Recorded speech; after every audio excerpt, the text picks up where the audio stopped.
Hello বন্ধুরা, স্বাগতম জানাই আমাদের চ্যানেলে। আজকের ভিডিওতে আমরা আলোচনা করব নভেম্বর মাসে লক্ষ্মীর ভাণ্ডারের টাকা কবে দেবে, এবার টাকার পরিমাণ কি বাড়বে, নতুন আবেদনকারীরা কবে থেকে টাকা পাবেন, আর যারা যারা এখনও টাকা পাননি তাদের জন্য কি করণীয়।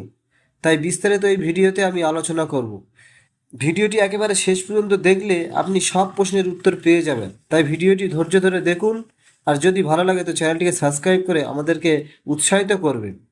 দেখুন, লক্ষ্মীর ভাণ্ডার প্রকল্প মুখ্যমন্ত্রী মমতা বন্দ্যোপাধ্যায় 2021 সালে এই প্রকল্প চালু করেন।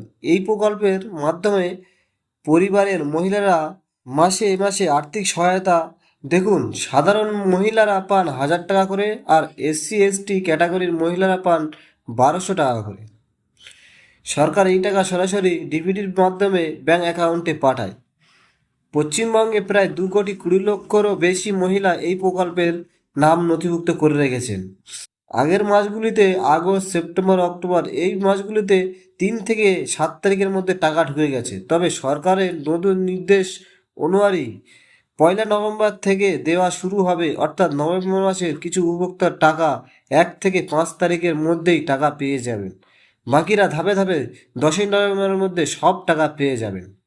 দেখুন, কাদের টাকা আসতে লেট হয়, যাদের ব্যাংক অ্যাকাউন্টে একটু সমস্যা আছে বা গ্রামীণ এলাকায় টাকা ঢুকতে একটু দেরি হয়, এবার সরকার চেষ্টা করছে সবারই টাকা একসাথেই দেবে।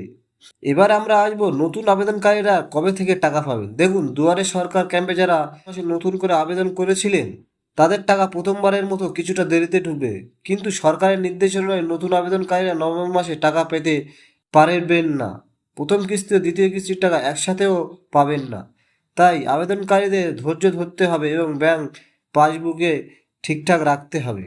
এবার আমরা জানবো লক্ষ্মীর ভাণ্ডারের টাকা কি বাড়তে চলেছে। দেখুন, সোশ্যাল মিডিয়ায় খবর ছড়াচ্ছে সরকার নাকি এখন থেকে 3,000 টাকা করে দেবে। বাস্তবে এখনও এমন কোনো সরকারি ঘোষণা হয়নি। তবে মুখ্যমন্ত্রী একাধিকবার বলেছেন ভবিষ্যতে প্রকল্পের অঙ্ক বাড়লেও বাড়তে পারে। অর্থাৎ 3,000 টাকার খবর গুজব, কিন্তু ভবিষ্যতে পরিমাণ বাড়ানোর সম্ভাবনা আছে। এবার আমরা আলোচনা করব অন্যান্য ভাতা, যেমন বৃদ্ধ ভাতা, বিধবা ভাতা, এইসব প্রকল্পের টাকা কবে দেবে। নভেম্বর মাসে জয় বাংলা প্রকল্পের আওতায় বৃদ্ধ ভাতা, বিধবা ভাতা, প্রতিবন্ধী ভাতাও দেওয়া হবে। সাধারণ এই টাকা মাসের মাঝামাঝি 15 থেকে 20 তারিখের মধ্যে পৌঁছে যায়, অর্থাৎ নভেম্বর মাসের দ্বিতীয় সপ্তাহে শেষের দিকে সব টাকা পেয়ে যাবে, আপনাদের অ্যাকাউন্টে ঢুকে যাবে। তো বন্ধুরা, সংক্ষেপে বলি, নভেম্বর মাসে লক্ষ্মীর ভাণ্ডারের টাকা 1 থেকে 5 তারিখের মধ্যে আপনাদের অ্যাকাউন্টে ঢুকে যাবে এবং নতুন আবেদনকারীরা এই মাস থেকেই কিস্তি পাওয়ার সম্ভাবনা আছে। এবং 3,000 টাকার খবরটা পুরো গুজব, সরকার এখনও ঘোষণা করেনি। এবং বৃদ্ধ ভাতা, বিধবা ভাতা ও নভেম্বরের দ্বিতীয় সপ্তাহের মধ্যেই পেয়ে যাবেন। আপনার অ্যাকাউন্টে টাকা ঢুকেছে না কমেন্টে লিখতে ভুলবেন না। ভিডিও ভালো লাগলে লাইক করুন, শেয়ার করুন, আর এই রকম সরকারি প্রকল্পের আপডেট পেতে আমাদের চ্যানেল MS বাংলা ইউটিউব চ্যানেলকে সাবস্ক্রাইব করতে ভুলবেন না। দেখা হবে অন্য কোনো নতুন আপডেট নিয়ে। ততক্ষণ ভালো থাকুন, সুস্থ থাকুন, ধন্যবাদ।